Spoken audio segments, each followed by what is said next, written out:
Bismillahirrahmanirrahim. Assalamualaikum warahmatullahi wabarakatuh. Waalaikumsalam.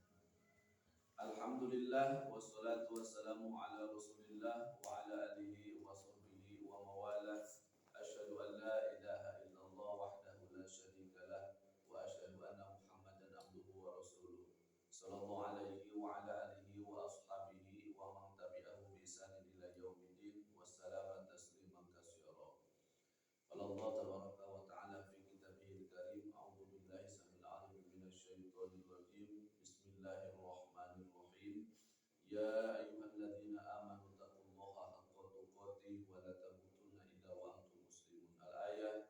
Faqad qala Rasulullah sallallahu alaihi wasallam, talabul ilmi fardhatun ala kulli muslimin wal muslimah. Al-hadis la nabiyya ba'da. Puja-puji serta syukur kita panjatkan kepada Allah yang Maha Ghafur, yang telah melimpahkan dan mempertemukan kita di dalam kesempatan yang sangat mulia ini dalam rangka mendengar ayat-ayat Allah, dalam rangka menyirami kalbu-kalbu kita dengan firman-firman kalam-kalam ilahi yang disertai dengan petuah daripada baginda Rasulullah SAW. Mudah-mudahan menjadikan wasilah diampuni dosa-dosa kita. Amin. Amin. Diterima amalan-amalan kita. Kemudian kita diberikan nikmat sehat walafiat, dan kelak mudah-mudahan kita menjadi ahli surga. Amin ya Allah ya Rabbal alamin. Tak lupa salawat dan salam kita lupa curahkan kepada junjungan kita, yakni baginda alam Nabi besar Muhammad sallallahu alaihi wasallam, kepada keluarganya, para sahabatnya, tabi'in-tabi'atnya, para alim ulama, pada guru-guru kita. Dan alhamdulillah dinul Islam ini menjadi salah satu bagian penyempurna dalam hidup kita, yang mudah-mudahan kelak di yaumil qiyamah kita mendapatkan syafaatul uzma dari beliau. Amin ya Allah ya Rabbal alamin. Sebelumnya kita berdoa dulu sebelum memulai majelis ini. Mudah-mudahan dengan doa ini kita semakin barokah, ilmunya manfaat di dunia wal akhirah. A'udzu billahi minasy syaithanir rajim. Bismillahirrahmanirrahim. Allahumma shalli wa sallim ala sayyidina Muhammadin fil awwalin wa shalli wa sallim ala sayyidina Muhammadin fil akhirin wa barik wa sallim wa radhiyallahu tabaraka wa ta'ala an kulli sahabati Rasulillah ajma'in. Amin. Amin amin amin ya Allah ya Rabbal alamin. Alhamdulillahi rabbil alamin. Hamdan syakirin, hamdan na'imin, hamdan yufidu ma yukafi'u majidah. Ya Rabbana lakal hamdu kama yanbaghi li jalali wajhikal karim wa 'azimi sultanik. Allahumma shalli ala sayyidina Muhammadin salatan tunjina biha min jumlah wali wal afat wa taqlilana biha min jamil hajat wa biha min jamil sayyi'at wa taqawna biha indaka a'la darajat wa tuqaddiruna biha as-salihati min al-khadhi fil hayati wa ba'da al-mamat. Sallu ala Rasulillah Muhammad, sallu ala tabibi qulubina Muhammad, sallu ala syafi'i dhunubina Muhammad. Allahumma salli ala Muhammadin wa ala ali Muhammad. A'udzu billahi minasy syaithanir rajim. Bismillahirrahmanirrahim. Wa'budu rabbaka hatta yatiyakal yaqin. Shadaqallahul 'azim wa ballagha rasulahul karim wa nahnu 'ala ma qala khaliqina wa raziquna wa maulana minasy syahidin asy-syakirin biqalbin salim. Rabbana atina fid dunya hasanah wa fil akhirati hasanah wa qina adzabannar wa qina adzabannar wa qina adzabannar. Bismillahirrahmanirrahim. Alif lam mim. Dzalikal kitabu la raiba fihi hudan lil muttaqin. Wa sallallahu ala sayyidina Muhammadin wa ala alihi wa sahbihi wa sallam. Subhana rabbika rabbil izzati amma yasifun. Wassalamun ala al-mursalin walhamdulillahi rabbil alamin.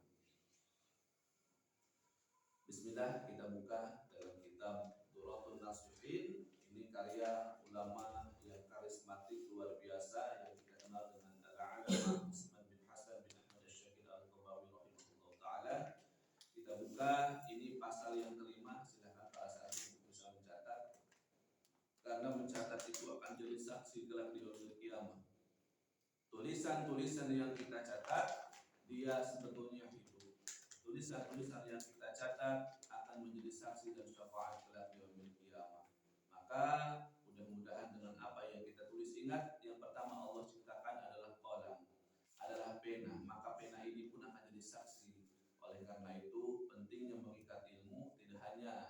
dengan pemahaman dan penghafalan, tetapi juga dengan tulisan. A'udzu billahi minasyaitonir rajim. Bismillahirrahmanirrahim. Wa idh qala Ibrahim rabbi arini kaifa tuhyil mauta qala awalam tu'min qala bala walakin liyatma'inna qalbi qala fakhudh arba'atan min at-tayri fasurhunna ilayka ثم اجعل على كل جبل منهن جزءا ثم ادعهن يأتينك سعيا واعلم أن الله عزيز حكيم. Maka di sini mu'alif kita memulai pada pasal 5 ini tentang ketentraman hati dengan menyaksikan kekuasaan Allah. Jadi tema hari ini adalah tentang ketentraman hati dengan menyaksikan kekuasaan Allah. Dimulai dengan kalimat yang tercantum dalam Quran surah Al-Baqarah ayat ke-260. Ya, dan kemudian di sini disampaikan tafsirnya, alim ulama mengatakan wa idh qala Ibrahim rabbi arini kaifa tuhyil mauta. Dan ingatlah ketika Ibrahim berkata, ya Allah, perlihatkanlah kepadaku bagaimana engkau menghidupkan orang-orang mati. Di sini Nabiullah Ibrahim alaihi salatu wassalam beliau berkata, ya Allah, ya Tuhanku, perlihatkanlah kepadaku bagaimana engkau menghidupkan orang-orang mati. Ya, Ibrahim alaihi salatu wassalam menanyakan hal itu tak lain adalah agar ilmunya menjadi nyata. Ya, maka Allah menjawab, qala awalam tu'min. Allah Ta'ala berfirman, apakah engkau belum percaya bahwa aku kuasa menghidupkan dengan mengulangi penyusunan dan kehidupan. Dilanjut lagi, qala yala walakin liyatma'innal qalbi. Ibrahim alaihi salatu wassalam beliau menjawab, saya telah percaya ya Allah, akan tetapi agar bertambah tetap hatiku. Maksudnya tentu saja saya telah percaya ya Allah, namun saya bertanya adalah supaya saya dapat menambah pengetahuan dan menenteramkan hati dengan ditambahnya kejelasan selain daripada wahyu dan pembuktian dalil. Maka dilanjut, qala faqud arba'atan min at-tayri. Allah Ta'ala berfirman, kalau demikian ambillah 4 ekor burung. Ini sebuah riwayat barangkali pernah dulu, kalau tidak salah pernah ditampilkan di televisi zaman-zaman bulan Ramadan. Ya, ingin membuktikan apakah Allah Subhanahu wa Ta'ala itu bisa menghidupkan orang mati, menghidupkan sesuatu yang mati. Apakah yang sudah terpisah bisa nyambung lagi? Maka ternyata dalilnya adalah dalam surah Al-Baqarah ayat 260. Jadi anak-anakku semua, di sini Nabi Ibrahim bertanya kepada Allah, apakah Allah itu bisa menyatukan kembali susunan tulang-tulang yang sudah terpisah? Ya, dan di sini diberikan contoh oleh Allah yang untuk dapat mengambil 4 ekor burung. Konon cerita di sini keempat burung itu ialah burung merak, ya, ayam jantan, gagak dan merpati. Ayam itu masih kategori burung. Ya, tidak hanya ayam, bahkan kita pun punya burung. Begitulah Mas. Ya. Ya. Nah, kemudian dilanjut di sini, fasurhunna ilaika, lalu jinakkan ya burung-burung itu kepadamu. Perhatikanlah ciri-ciri mereka dan pelihara mereka, supaya engkau lebih mengenal dan mengetahui keadaan mereka, agar engkau tidak keliru setelah mereka dihidupkan kembali. Summa ja'ala ala kulli jabalin minhunna juz'an. Kemudian letakkanlah tiap-tiap seekor daripadanya di atas tiap-tiap bukit. Maksudnya dipotong-potong mereka itu. 4 burung dipotong, ya, kemudian nanti diletakkan tiap-tiap ekor daripadanya di tiap-tiap bukit yang berbeda. Summaduhunna, sesudah itu panggillah mereka, katakanlah kepada mereka, kemarilah dengan izin Allah. Yatina sa'yan, niscaya dia akan datang kepadamu dengan segera, dengan cepat dan bergegas dengan terbang ataupun lari. Wa'lam annallaha azizun, dan ketahuilah bahwa Allah Maha Perkasa, tidak lemah terhadap apa yang dia kehendaki. Hakimun, Maha bijaksana, mempunyai kebijaksanaan yang sempurna dalam apa saja yang dia lakukan dan dia tinggalkan. Ini terangkum dalam tafsir Qadi Al-Bayan. Al-Baidawi. Jadi anak-anakku semua, 4 ekor burung ini ya, 4 ekor burung. Yang pertama burung merak, kedua ayam jantan, ketiga gagak, keempat merpati. Itu dipotong-potong, kemudian ditaruh di mana? Di beberapa tempat, ya, di bukit-bukit. Jadi satu bukitnya itu ada 4 jenis. Satu bukit ini misalkan ada sayap burung gagak, sayap burung ayam, sayap burung ini, jadi beda-beda. Tetap ketika dipanggil oleh Nabi Ibrahim alaihissalam, itu burungnya terbang saling menyatu dulu. Bukit sana, misalkan di sana itu ada kakinya di bukit A, burung gagaknya kakinya di A, kemudian ekornya ada di bukit B. Itu tetap bersatu dulu, kemudian menuju Nabi Ibrahim alaihissalam. Nah itu menandakan. Jadi Nabi Ibrahim itu sampai memotong-motong, kemudian menyatukan. Ya, artinya potongan 4 burung ini di bukit sana, potongan yang lain di bukit sana, terus begitu ya. Ternyata atas kuasa Allah, burungnya bisa datang, bisa terbang. Ya, maka ini masya Allah. Maka Nabi Ibrahim alaihissalam ini luar biasa. Ya, beliau itu sampai merasa keheranan. Dan di sini ditafsirkan juga oleh alim ulama. Ya, ingatlah ketika Ibrahim berkata, ya Tuhanku, perlihatkanlah kepadaku bagaimana Engkau menghidupkan orang-orang mati. Maka di sini Al Hasan berkata, adapun sebab daripada timbulnya pertanyaan Nabi Ibrahim alaihissalam ini adalah karena beliau pernah melewati seekor binatang yang sudah hancur, yang menurut Ibnu Jurayj adalah bangkai keledai di tepi laut. Beliau melihatnya dalam keadaan telah dicerai-beraikan oleh binatang-binatang laut dan darat. Jika laut pasang, datanglah ikan-ikan dan binatang-binatang laut lainnya, lalu memakan bangkai keledai itu. Bagian-bagian yang jatuh dari bangkai itu masuk ke laut. Dan jika laut itu surut, maka datanglah binatang-binatang buas lalu memakannya pula. Bagian-bagian yang jatuh daripadanya ke tanah menjadi tanah.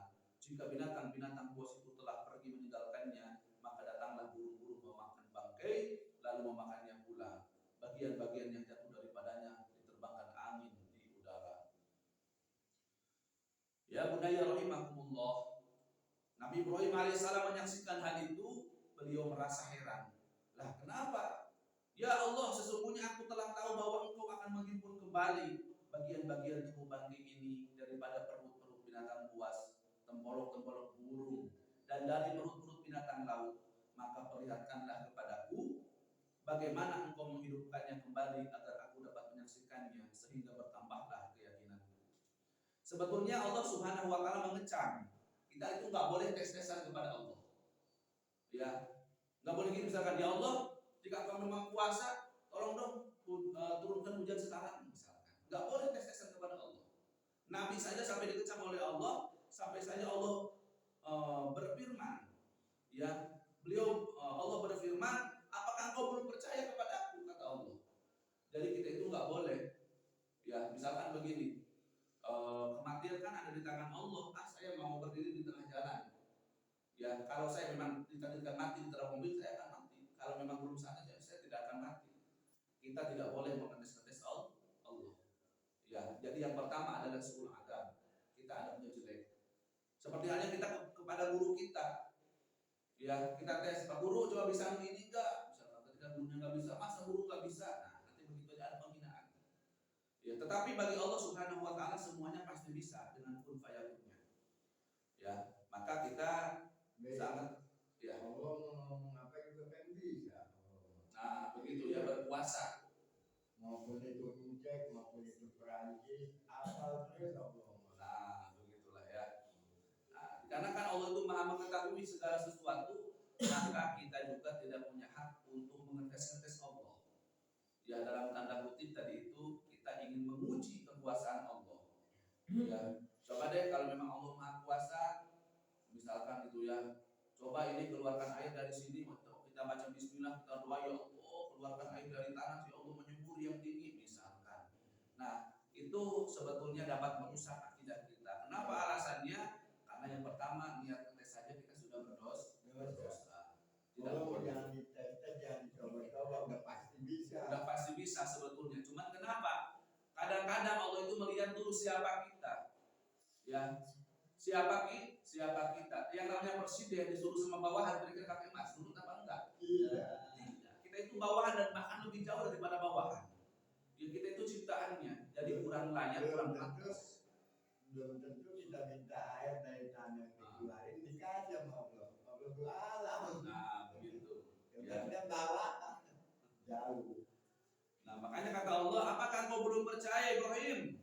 Maka Ibrahim alaihissalam beliau menjawab, tentu saja ya Allah, aku telah tahu dan aku telah percaya. Akan tetapi agar hatiku menjadi tenang, tolong dong buktikan, kata Nabi Ibrahim alaihissalam. Kalau Nabi nggak apa-apa, ya kualitas Nabi itu nggak bisa sama dengan kita. Ya Nabi itu masya Allah, ya itu adalah utusan, messenger. Ya, suara apa? Gitu ya. Maka maksudnya supaya hati Nabi Ibrahim AS menjadi tenang dengan melihat, menyaksikan langsung dengan mata sendiri, gitu ya, agar beliau memperoleh ilmu yakin dan ainul yakin. Kata Allah, kalau begitu ambillah 4 ekor burung. Nah, para mujahid berkata, Nabi Ibrahim AS mengambil burung merak, ayam jantan, merpati dan burung gagak. Dan ada pula yang mengatakan bebek hijau, gagak hitam, merpati putih dan ayam jantan merah. Wallahu a'lam. Ya, kemudian dijinakan itu supaya nurut, ya, dirawat supaya alek, gitu ya, tahu alek ya, nurut sama kita binatang tersebut. Ya, kemudian dipotong-potonglah mereka binatangnya, dicacah-cacah, dimutilasi, ya, disuruh oleh Allah kepada Nabi Ibrahim alaihi salam. Dan ada pula yang menafsirkannya, himpunlah dan kumpulkanlah kepadamu, kemudian letakkanlah tiap-tiap ekor daripadanya di atas tiap-tiap bukit. Para mufasir ahli tafsir berkata, Allah Ta'ala menyuruh Ibrahim alaihi salatu wassalam supaya menyembelih burung-burung itu dan mencabut bulu-bulunya. Sudah dipotong, dicabut bulu-bulunya. Memotong-motong burung-burung itu menjadi 7 bagian, bahkan 7 bagian. Ya, di sini berdasarkan beberapa tafsir alim ulama. Lalu beliau meletakkannya di atas 7 bukit, 7 gunung. Sedangkan potongan kepala burung-burung itu beliau pegang. Kepalanya dipegang, badannya ada 7 bukit. Jadi ini Nabi Ibrahim ingin membuktikan apakah dengan cara dipotong-potong, disimpan beberapa bukit, Nabi Ibrahim cicing, diam saja di sini, itu dapat terbang. Ibaratnya ya, meskipun gak ada kepalanya. Jadi Nabi Ibrahim itu ingin pembuktian dia tentang kekuasaan Allah. Setelah diletakkan di 7 bukit, 7 gunung, mungkin kita makasih takil mungkin, ya, kemudian gunung mana itu? Ya, nama daerah sana, pokoknya banyak ya, sampai Pasir Kembang mungkin semua. Setelah disimpan di sana itu dipanggil. Ya, kemudian Nabi Ibrahim memanggil mereka dengan perkataan, kembalilah dengan izin Allah. Maka mulailah setiap tetes darah dari ekor burung terbang ke atas darah yang lain. Terbang, bujurnya doang, buntutnya hibar. Kepalanya 4 kepala burungnya dipegang Nabi Ibrahim, badannya ada di 7 bukit, dihancurkan, dipisah-pisah. Terbang ternyata jangan doang hibar, keteplok sebelah. Keteplok lagi bagian betengnya, bagian ususnya terbang. Wah, kita mah kalau lihat begitu kaget luar biasa. Ya, cuman kan di sini Nabi Ibrahim membuktikan kepada umatnya, kepada kita, bahkan kisah ini sampai Nabi kepada kita. Ya, bahwa sejak zaman dulu sudah ada kisah seperti ini yang sangat luar biasa. Itu ya. Setelah dipanggil mulailah terbang. Setiap tulang terbang menuju tulang yang lain bersatu. Ya, misalkan tulang dadanya itu dibagi 2, dibelah dadanya di sini, yang satu di bukit A, yang satu di bukit B misalkan. Itu bersatu. Dan setiap potongan daging menuju potongan daging yang lain. Sementara itu Nabi Ibrahim alaihissalam melihatnya sampai masing-masing bagian tubuh bertemu dengan bagian-bagiannya yang lain di udara tanpa kepala. Bayangkan ada burung terbang tanpa kepala. Masya Allah ya, kepala buntung. Begitu ya, kita mah takut tuh lihat burung. Meskipun bagus burung merpati terbang indah sekali, manusia pati. Tapi nggak ada kepalanya, kira-kira bagaimana kita? Ya. Selanjutnya mereka datang kepada kepalanya masing-masing dengan segera. Setiap seekor burung datang, maka kepalanya pun terbang menyambutnya. Jika itu memang kepalanya, maka burung itu lalu mendekatinya. Dan jika ternyata itu bukan kepalanya, maka burung itu mundur. Sehingga masing-masing burung bertemu dengan kepalanya sendiri. Dan itu sesuai dengan firman Allah Ta'ala yang artinya, sesudah itu panggilan mereka, niscaya mereka datang kepadamu dengan segera.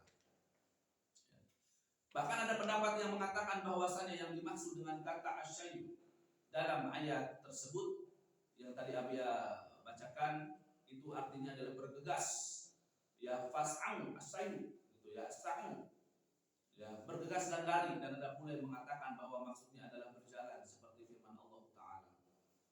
Digunakan kata berjalan sebagai maksud daripada asyayu itu bukan terbang. Hikmahnya adalah karena kata berjalan itu lebih mungkin untuk tidak menimbulkan keraguan-raguan. Sebab seandainya burung-burung itu datang kepada Nabi Ibrahim alaihissalam dengan terbang, tentu ada kemungkinan Nabi Ibrahim menyangka bahwa kaki-kakinya tidak sehat. Begitu ya, wallahu alam. Di sini memang banyak ini ditafsirkan dulu dalam kitab tafsir Ma'ani. Begitu ya. Maka di sini ada hikmah yang lain ya, bahwasanya diriwayatkan ketika Allah Subhanahu wa taala hendak menciptakan langit dan bumi. Nih, sebelum Allah menciptakan langit dan bumi, gitu ya, maka Allah menciptakan suatu material yang berwarna hijau. Dulunya hijau. Sebelum ada langit dan bumi, harus diingat. Jadi makanya warna hijau itu sunnah. Warna hijau itu sunnah. Ya, ini kaos pondok warna hijau karena memang sunnah. Jadi sebelum Allah menciptakan langit dan bumi, Allah Ta'ala menciptakan material yang berwarna hijau. Entah apa itu bentuknya. Hijau itu apakah dari kain, dari air, apakah bentuknya padat, apakah bentuknya gas atau emas. Yang penting, yang pasti itu warna hijau. Yang lain juga. Nah, itu ya. Yang besarnya itu berkali-kali lipat daripada langit dan bumi. Ternyata ada material warna hijau yang berkali-kali lipat lebih besar daripada langit dan bumi. Riwayat penciptaan. Kemudian Allah memandangnya dengan pandangan hebat sehingga material tersebut menjadi air. Berarti tadinya padat.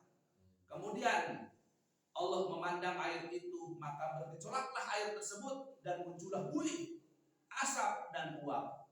Dan air itu bergetar karena takut kepada Allah. Karena itulah air selalu bergetar bergelombang hingga hari kiamat.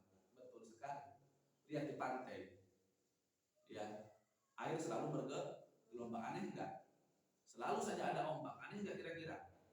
Aneh, enggak ada yang nyurung. Tapi selalu ada ombak. Ya, makanya ini betul. Jadi memang luar biasa kalau kita menyelami firman Allah Subhanahu wa taala. Riwayat-riwayat ulama itu luar biasa. Makanya air tersebut bergejolak sampai hari kiamat bergelombang. Ya. Yang begitu ya.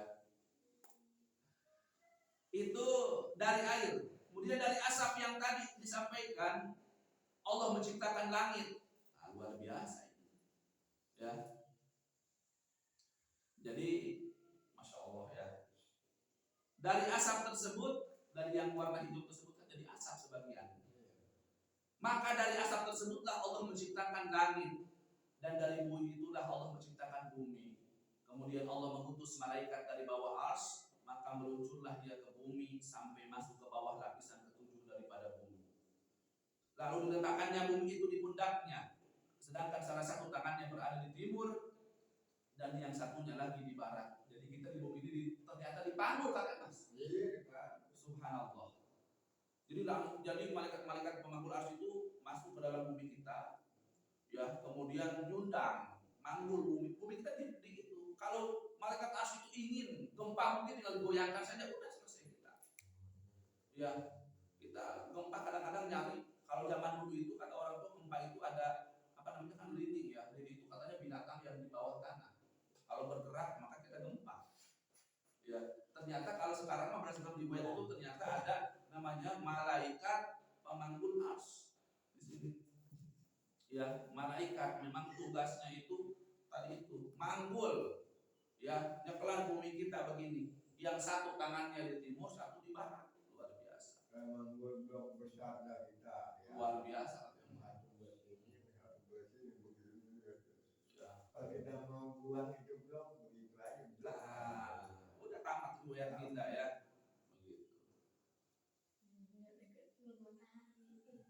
Jadi di sini disampaikan salah satu tangannya berada di timur dan satunya lagi di barat. Keduanya terlentang sambil menggenggam bumi yang tujuh sampai bumi itu benar-benar stabil. Namun tidak ada tempat berpijak bagi kakinya. Jadi ngambang. Maka Allah menurunkan dari Firdaus, dari surga Firdaus, 1 ekor lembu yang memiliki 70.000 tanduk. 1 ekor binatang tapi tanduknya 70.000. Ini yang logika kita begini, Kak Mas, itu tanduknya yang kecil, apa badannya yang gede, tanduknya banyak. Soalnya kalau badannya kecil, tanduk 70.000, tadi mana nempelnya? Begitu ya, 70.000 ini bukan 7 tanduk. Ya, jadi malaikat tersebut kan ceritanya tuh manggul bumi kiri kanan, ya. Kakinya ngambang. Akhirnya Allah memanggil 1 ekor lembu. Lembu itu kalau kita apa tuh namanya? Sapi.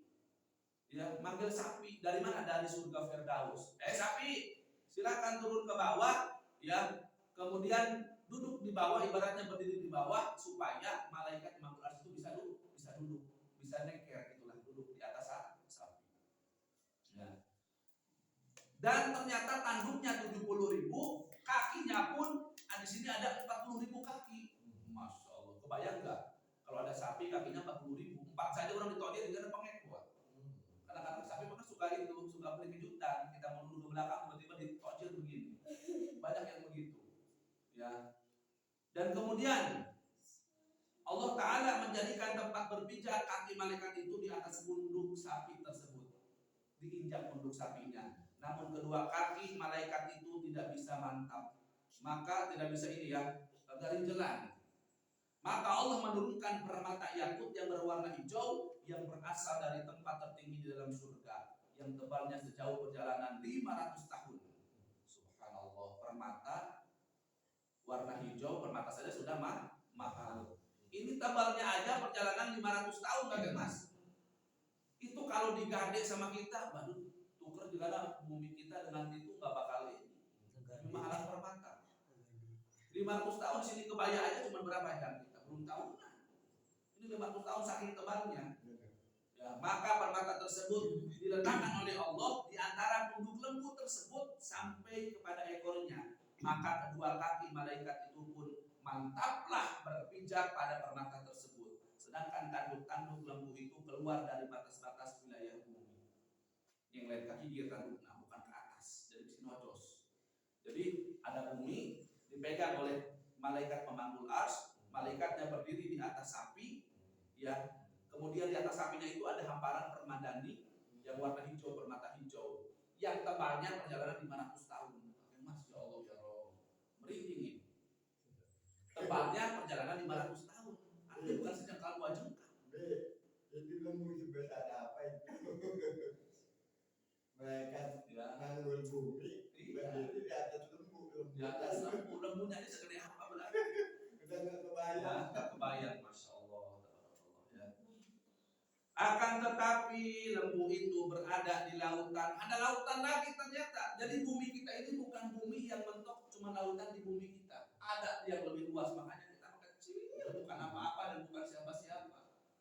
Betul kata Nabi itu nggak boleh ada sombong. Kalau ada sedikit saja kesombongan dalam hati, dia diharamkan masuk surga. Ya, artinya dia harus menempati neraka. Karena apa yang boleh disombongkan? Ya Allah ya Allah. Ya. Jadi lembu tersebut berada di atas lautan. Pada setiap harinya dia bernapas 2 kali. Sehari cuma 2 kali napas. Sampai 2 kali. Beda dengan manusia. Kalau ada sekali 2 kali napas, itu besoknya dikubur. Ada buat mawar dan lembu makannya katanya kalau kenyang boleh jadi kebesaran. Itu besar binatang. Nah, ternyata luar biasa Kakek Mas ini ya. Makanya lembu itu berada di lautan. Ada lautan lain selain daripada bumi kita. Ada lautan lain. Maka setiap harinya dia bernapas 2 kali lembu tersebut. Dan jika dia bernapas, maka pasanglah air laut tersebut. Jadi lembu berembus begini, cek laut. Nah, maka jika dia menahan napas, air laut pun surut kembali. Ya, namun kaki-kaki lembu itu tidak mempunyai tempat berpijak. Maka Allah jadi ada di lautan tapi nggak ada tempat berpijaknya. Maka Allah menciptakan batu karang setebal 7 kali langit dan bumi. Allahu Akbar. Ada dunia di luar dunia kita, ternyata kita mah kecil segini. Ini kita sedang menceritakan ini bumi kita segini. Ada malaikat yang megang. Yang di atas sapinya itu di bawahnya ada lautan. Dan di lautan tersebut itu sapinya nginjak 7 lapis langit dan bumi yang lebih berkali-kali lipat daripada bumi kita. Ya, di sanalah kaki-kaki sapi itu berpijak dengan mantap. Dan batu karang itu tidak mempunyai tempat menetap. Ambang batu karangnya, maka Allah menciptakan Nun. Nah, masih ingat Nun? Kira-kira pernah dengar kata Nun itu apa? Iya, yaitu seekor ikan besar bernama Nun. Itulah ikannya Nabi Yunus alaihi salam. Oh, ternyata begitu kisahnya. Ternyata ikan Nabi Yunus yang dulu melahap Nabi Yunus adalah ikan Nun. Ya, itu panggilannya adalah ikan Yalhub dan gelarnya adalah Yahmud. Ada nama lain. Ya, ini kalau dalam ilmu hikmah mungkin panggilannya sudah namanya Khodam, mungkin begitu ya panggilannya. Udah beda lagi. Jadi setiap itu ada beda-beda lagi. Ini Nun itu adalah panggilan yang masyhur dalam banyak riwayat. Tetapi dalam bahasa lain disebut dengan Yalhub atau Yahmud. Kemudian Allah meletakkan batu karang itu di atas punggungnya Nun, ikan besar tersebut. Sedangkan seluruh tubuhnya kosong, tidak ada apa-apa. Nun itu berada di laut dan laut itu berada di atas punggung angin. Dan angin berada dalam kekuasaan Allah.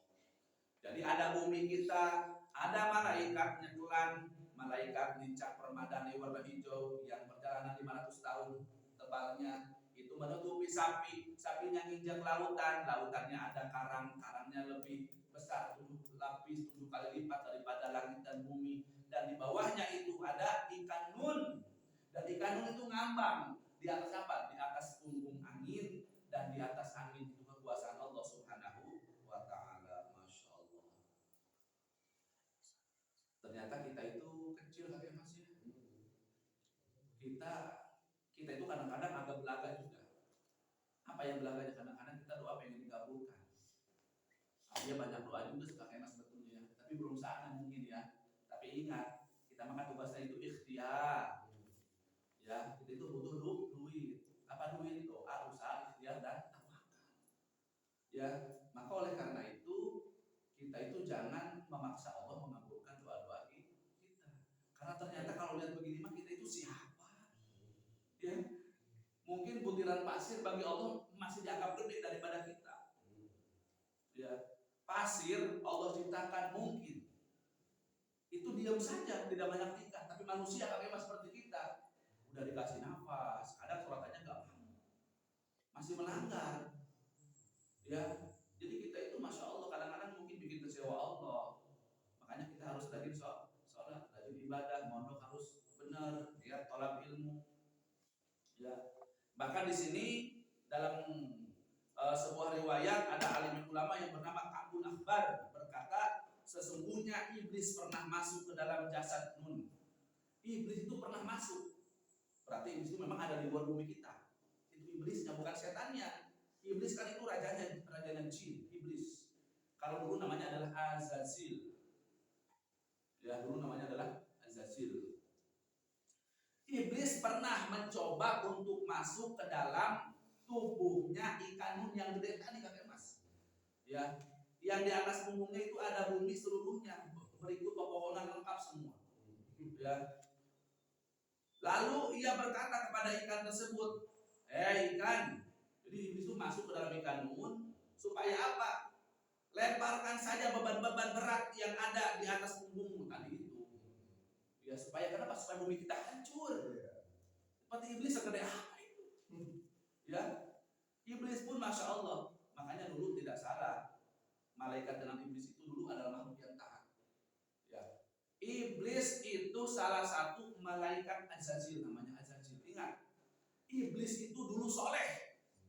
Iblis itu hafiz Quran, ibarat habis Quran Qiyamah. Iblis itu paling rajin sholat. Ya, iblis itu paling baik dibandingkan malaikat-malaikat yang lain. Bahkan iblis itu diangkat menjadi tangan kanannya Allah. Artinya jadi perwakilan Allah. Ya, tapi hanya gara-gara satu doang. Ya, apa kata Allah? Azazil, kamu sujud ke Adam. Ya, hormati Adam. Malaikat pun disuruh, malaikat semua, Jibril, Mikail, Israfil, semuanya sujud kepada Adam. Kalau malaikat mengatakan apa? Siap ya Rasulullah. Kalau boy menyebutnya, oke bos. Begitu kalau boy bilangnya begitu, oke bos. Itu malaikat sujud kepada Nabi Adam alaihissalam. Tapi iblis mah merasa, ya Allah, saya kan orang soleh, saya kan bertakwa, saya kan paling banyak sholat, kakek mas. Kata iblis begitu, kata Ajazil. Ya, saya kan ini orang paling gagah, paling bersih, paling mewah. Masa harus sujud ke Adam? Ya, Adam itu siapa? Baru aja dibuat oleh Allah, mau disuruh saya sujud kepada dia. Dia siapa? Sholat aja belum. Gitu ya. Nah, apa? Setelah itu maka akhirnya Allah murka. Maka Allah menyebut Az-Zajir dengan kata iblis. Iblis artinya pembangkang, suka membantah. Ya, maka yang suka membantah disebut dengan iblis. Saya bisa aja membangkang. Ya, pembangkang itu iblis, jadi punya karakter setan. Ya, makanya dalam kita misalkan, sini dulu tolong buangin ini, sama yang lain aja. Itu iblis. Ada iblis ini, ada iblis.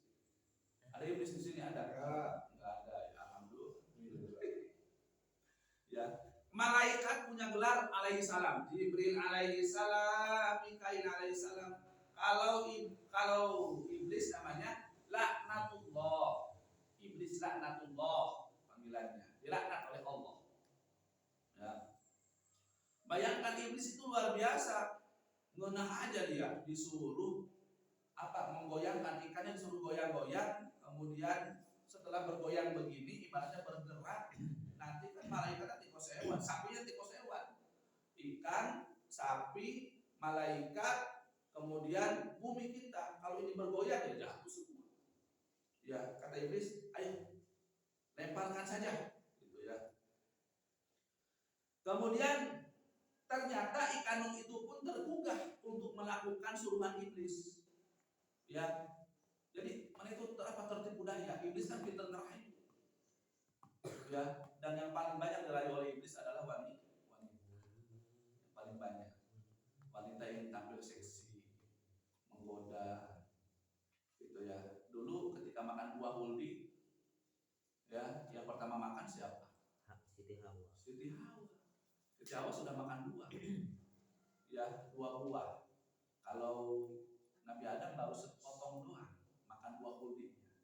Makanya kata ulama riwayat tadi itu, ya, potongan-potongannya jatuh, jadilah laki-laki itu lato-lato. Ya, sebagian jadi jakun. Kan ditelan, yang satu masih di mulut, jatuh ke sini. Itu lagi sudah jadi ke bawah. Kalau perempuan, ya langsung baik jadinya. Ya, gitu.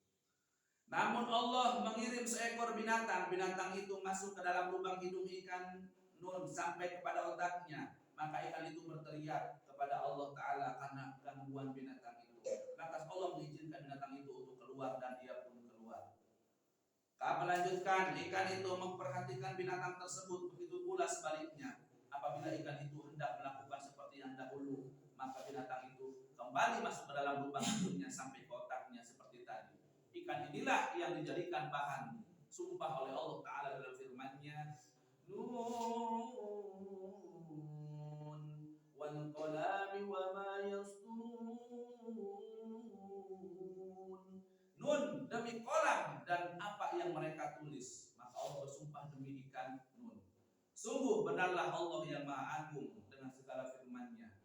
Ini dalam kitab tafsir Sa'labi rahimahullah ta'ala. Ini semua merupakan tanda kekuasaan Allah Ta'ala yang maha luhur, maha besar lagi maha tinggi. Jadi sampai sekarang iblis masih mengganggu, pakai mas. Iya. Jadi kalau berhasil ikan nun digoyangkan, sudah tamat riwayat ini. Ya. Tetapi kalau bertahan, makanya Allah ini di sini mengirim binatang yang masuk ke hidungnya ikan nun, masuk ke otaknya. Jadi ketika ikan nun berpikir, yaudah saya mau goyangkan, itu masuk binatangnya mengganggu, kemudian nggak jadi menggoyangkan. Iblis terus mengganggu. Ya. Ya. Tapi suatu saat kalau kiamat tiba, mungkin bisa jadi dilemparkannya kita oleh ikan nun, maka berjatuhanlah semuanya. Bumi kita jatuh, malaikat udah kembali lagi ke ars, kemudian sapinya pun oleng. Ya, hingga akhirnya sudah hancurlah alam dunia ini. Nauzubillah min dzalik. Tapi suatu saat kita pasti juga akan mengalami goncangan-goncangan yang dahsyat. Makanya dalam Al-Quran banyak disampaikan begitu. Makanya di sini ya, di sini ada pesan moral yang luar biasa. Ya, apa kata baginda Rasulullah SAW? Man kana li akhihi indahu madlamatun min irdin aw malin falyatub minal madlumi an yahabbaha lahu aw yastahilla minhu aw yaqdiya minhu qabla an ya'khudha minhu khusamahu ya yauma la yujadu dinarun wala dirham. Barang siapa yang dahulu pernah menganiaya saudaranya, pernah zalim, ya, pernah meninggal sendal ada, ya, pernah tiba-tiba nyoret-nyoret buku karena mungkin ada, ya, tiba-tiba di meja orang lagi duduk di sekolah tiba-tiba kue karetan pernah ada, sampai ke halaman semua itu antara itu, ya, itu ya. Siapa yang pernah zalim menganiaya saudaranya, baik dalam kehormatannya ataupun hartanya, maka hendaklah ia meminta kepada orang yang teraniaya itu agar memberikannya untuknya, menghalalkan darinya, ya, atau memaafkannya, atau ia membayar kepadanya sebelum para seterusnya itu menuntutnya di hari yang sudah tidak ada lagi dinar ataupun dirham. Jadi kalau intinya begini kata baginda Nabi, kalau ingin minta maaf mumpung masih hidup, itulah pentingnya kalau kita berpuasa itu selalu ada minal aidin wal faidin, mohon maaf lahir dan batin. Kenapa? Karena kita mungkin saking banyak, memang banyak kan Mas ya. Kalau kita masih kecil Mas suka jahil. Makanya kata Nabi itu, la yahilu lil muslimin an yurgalil muslimat. Tidak boleh jahil kepada muslim yang lainnya, enggak boleh. Ya kita mah pura-pura kadang-kadang merosotkeun, mulikeun bajuna, balpena ditiiskeun, penggaris huruf panjang dan sapotong bagus mah oh cemek deui, panghapus kadang-kadang. Dikeureutan. Ya, kadang-kadang ini serutan gitu ya, jadi bikin serutan dan disimpan di tas. Nah itu kita harus segera minta maaf ya, karena nanti kalau udah di akhirat mah nggak bisa ditukar, nggak bisa, udah selesai. Boleh nggak minta maaf di akhirat? Nggak bisa, udah selesai. Ya, maaf-maafan itu di alam dunia saja. Di akhirat nggak bisa sholat lagi. Nggak bisa sholat lagi, udah selesai. Ya kita nyari ilmu itu di dunia saja, ya itu udah selesai. Kalau masuk surga, neraka juga selesai karena sibuk dengan hukuman. Itu ya. Wallahu a'lam bishawab. Mudah-mudahan bermanfaat. Mohon maaf atas segala hilaf. Ya, mudah-mudahan kita senantiasa dalam lindungan Allah Subhanahu wa taala. Mudah-mudahan dalam maghfirah Allah Subhanahu wa taala. Pagi ini kita diajarkan oleh Allah, hikmahnya adalah mengetahui penciptaan. Ternyata kita itu kecil sekali dan bukan apa-apa dan bukan siapa-siapa. Tidak pantas, tidak layak kita ada kesombongan sedikit pun dalam hati kita. Mudah-mudahan Allah jauhkan kita dari kesombongan. Mudah-mudahan Allah jadikan kita sebagai ahli ibadah yang betul-betul ikhlas lillahi ta'ala. Amin ya Allah ya rabbal alamin. Subhanaka Allahumma bihamdika asyhadu an la ilaha illa anta astaghfiruka wa atubu ilaik. Barakallahu fikum. Untuk maqalah wa qadman qala inna syiratal mustaqim wa bila taufiq wal hidayah.